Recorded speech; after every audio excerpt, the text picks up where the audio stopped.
He wanted to test the system. He didn't expect to become the victim. Some uniforms serve, some hunt. Let's see which ones I meet tonight, Jason muttered, pulling the hood tighter around his face. He looked nothing like himself. Greasy, shoulder-length hair hung in stringy mats around his unshaven jaw. One eye swollen with carefully applied prosthetic makeup. A tattered army jacket stained at the sleeves. Torn gloves. Dried mud crusted into the knees of his jeans. And the smell, it came from a mixture of spoiled milk, canned tuna juice, and something he refused to identify. He didn't just look homeless. He looked invisible. That was the point. The cameras were hidden. One in the tip of his hoodie. Another wired into the cart he was pushing, filled with crushed cans, blankets, and a broken portable radio. He wasn't filming for clicks. He didn't want likes. He wanted proof.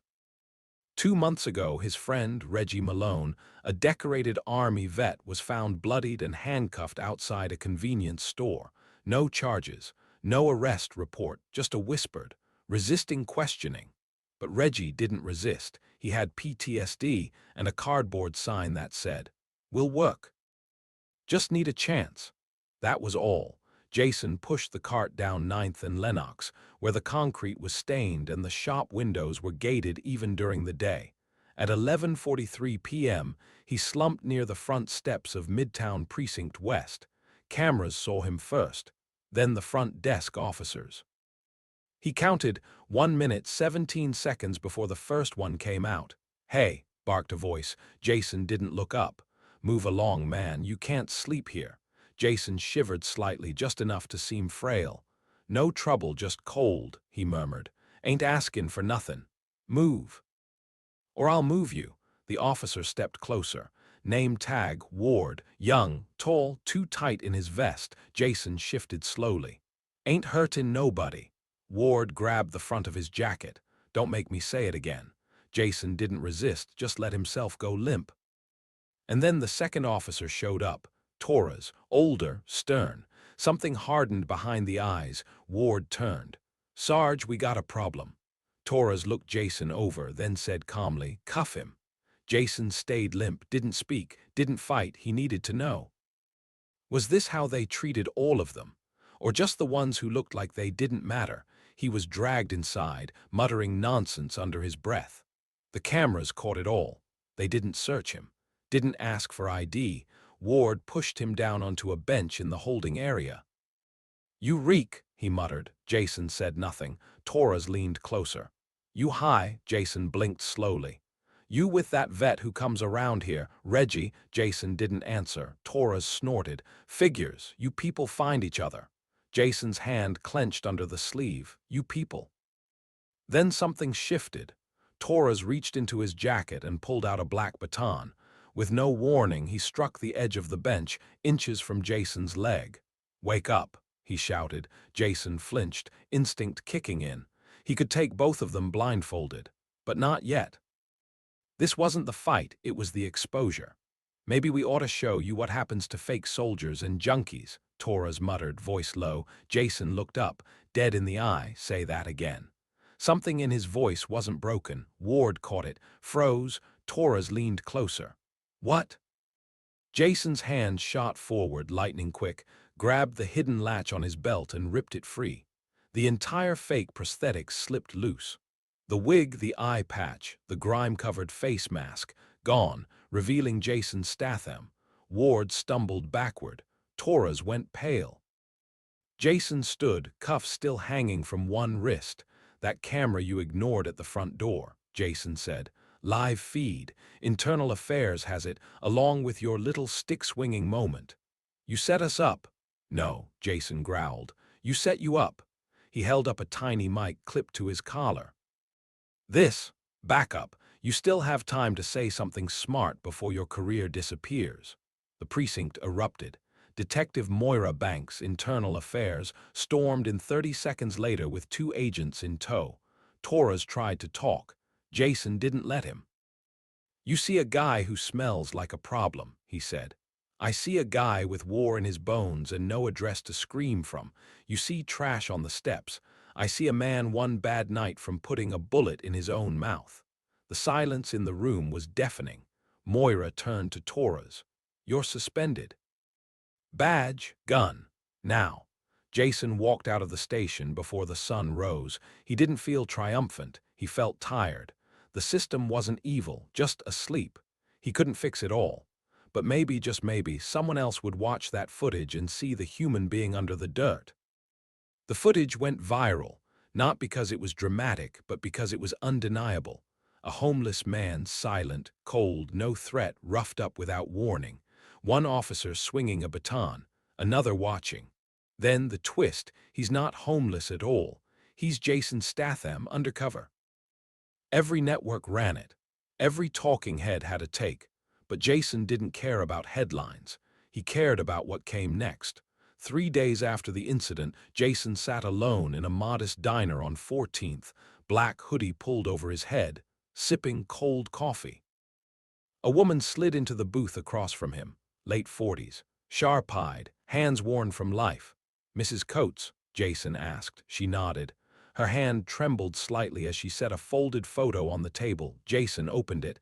A man, mid-50s, crooked smile, army fatigues, missing front tooth, holding a fishing pole like it was a sword. "My husband," she said quietly.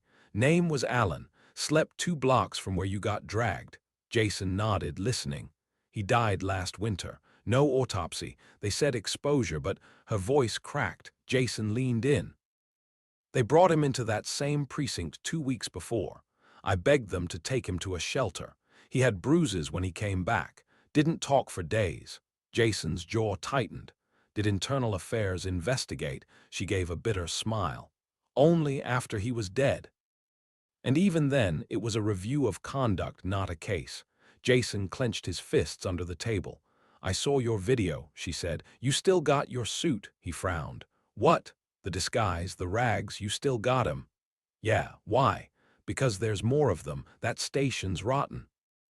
And the ones who did it to you," she leaned closer, "they're just the small dogs."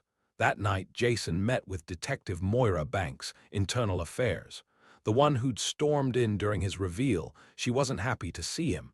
"You think I'm not getting death threats already?" she snapped. "You nuked that station's PR for the next 5 years. Jason stayed calm. "There's more. One dead vet, one abused daughter, maybe more. I want full access, files, reports, unlogged incidents." Moira leaned back, folding her arms. "Are you suggesting a second op?" "I'm not suggesting. I'm doing it." She laughed bitterly. "You don't work for us." "No," Jason said, "but I work for people like Reggie, like Alan Coates, like the ones sleeping outside that station right now wondering if the next knock on the head is coming from a badge." Moira stared at him, then sighed. "I give you access, you bring me names, real evidence, not just broken noses and righteous fury." "Deal," Jason said. The second infiltration began at 2:17 a.m. Jason wore new clothes this time, thinner, filthier, stained with black paint and piss. He'd lost 5 pounds to look more gaunt. This time, he wasn't just pretending to be homeless. He became invisible. He slept on the vent outside the precinct for 4 nights. On night 5, they came for him. Not Ward, not Torres. These were new faces, Cruz and Marner, no names shown, no badges visible. They didn't bother cuffing him, just pulled him around the side of the building out of view. "What's in the bag?" Marner asked, nudging the pack with a boot. "Soup," Jason said softly. "Can't eat solid," Cruz grunted. "Smells like rot." "Better than this city," Jason muttered. That's when the punch came, not a warning, not a shout, just knuckles fast and heavy to the ribs. Jason crumpled deliberately, played weak. Let them drag him behind the dumpster. "You people think the streets belong to you," Cruz hissed. "We're the cleanup crew," Marner said. Another hit. Jason bit his cheek to avoid reacting. He needed this on film, on audio. He needed them. By dawn, he was gone. Disappeared before the shifts changed. He limped to a warehouse in Queens where his contact waited with a laptop and a direct line to Moira. "Got names," he said. "Got video, got audio, got everything." The warehouse had no lights, just a glow from the laptop and Jason's voice, low, sharp, deadly calm, narrating the details. Cruz. Marner. Former complaints sealed, settlements paid out, no press. They've been operating with soft immunity for years. Moira didn't blink. Jason leaned closer to the screen. I'm not done. He went back again and again, each time deeper. He met others. Claire, a runaway living behind the train depot, punched and dumped by two plainclothes last month.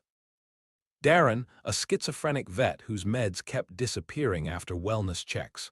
Jules, a transgender woman whose jaw was broken for talking back to an officer who didn't like her voice. Jason documented it all, names, faces, injuries, records. He didn't just play a part anymore. He felt the cold, he lived the invisibility, and it changed him. Then one night he walked too far down an alley near the precinct and saw something he wasn't supposed to see. Torres, still in uniform, laughing with Cruz and Marner behind a squad car, sharing a flask. They said you were on suspension, Jason murmured into his mic. The audio picked up every word. They said you'd been benched, but you're still out here. He pulled out his phone, flipped the zoom cam, snapped a shot, then slipped back into the dark. Moira met him at a diner the next morning. Jason dropped a flash drive on the table. She plugged it in. Footage, dates, names, times, corroborated statements from 5 witnesses, audio of Torres laughing. I don't got teeth, they bark, then they sleep. Moira closed the laptop. Are you finished? She asked. Jason looked at her. No, I'm ready to go public. 2 weeks later, the exposé dropped. Headline: Inside the Shadows, unmasking abuse at Midtown Precinct West. Jason didn't show his face in the video, but his voice was unmistakable. The footage, devastating. Interviews, testimonies, body cam corruption, officer transcripts. The department was forced into full internal lockdown. Grand jury, federal oversight, Cruz, Marner, Torres all charged, more pending. Jason never celebrated. He just walked the street that night with a fresh bottle of water and a stack of hand warmers. He gave one to Darren, one to Claire, one to Jules. No cameras, no stunts, just presence. Epilogue. 1 year later, at a ceremony behind City Hall, a plaque was unveiled. To those who were seen, and to those who made them visible. Dedicated to Alan Coates, Reggie Malone, and others who were once treated like ghosts. Jason stood in the back, in a gray hoodie and jeans. Moira found him there. They asked me to give you the mic, she said. Jason shook his head. I said what I had to say. Then what do you want? Jason watched a little girl point at the plaque. Her mom crouched beside her, explaining something quietly. He smiled. This, he said. This is enough.